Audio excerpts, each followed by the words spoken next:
ছাত্র ফেডারেশন উদয়পুর বিভাগীয় কমিটির উদ্যোগে শহীদ কমরেড কানুদের 35তম শহীদান দিবস উপলক্ষে আজকে উদয়পুর টিজেটি কর্মচারী অফিসে আজকে রক্তদান শিবিরের আয়োজন করা হয়েছে।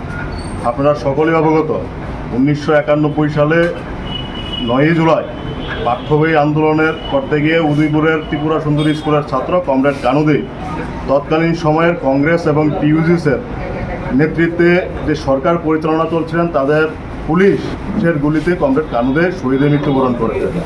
আমরা এসএফআই শুধু রাজ্যে বিভিন্ন আন্দোলনের সাথে সাথে রাজ্যের শিক্ষার আন্দোলনের সাথে সাথে আমরা সমাজের প্রতি দায়বদ্ধ, কারণ আমরা সমাজতন্ত্রের স্লোগান যেহেতু তুলে আমরা সমাজের প্রতি দায়বদ্ধ। আমরা সমাজকে ছাড়া আমরা উন্নত সমাজের যে স্বপ্ন দেখি সেই সমাজের স্বার্থে আমরা রক্তদান শিবিরের আয়োজন করেছি।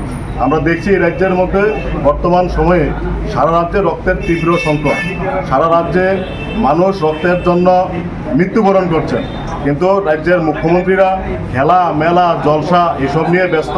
রাজ্যের মানুষ যখন ব্লাড ব্যাংকে গিয়ে রক্ত পাচ্ছে না, তখন আমরা বামপন্থী ছাত্র সংগঠন এসএফআই নানাভাবে, শুধু রক্তদান শিবির না, নানাভাবে প্রতিদিন যখন রক্তের প্রয়োজন হয় আমাদের কমরেডরা ব্লাড ব্যাংকে গিয়ে রক্তদানের জন্য এগিয়ে আসে। সেই হিসাবে আমরা যেহেতু সমাজের মধ্যে থাকি, সমাজে উন্নত সমাজ গড়বার লক্ষ্যে এই সময় সারা রাজ্যে যেহেতু রক্তের তীব্র সংকট, সেই জন্য আমরা আজকে রক্তদান শিবিরের আয়োজন করা হয়েছে এবং রক্তদাতাদের মধ্যে দারুণ উৎসাহ।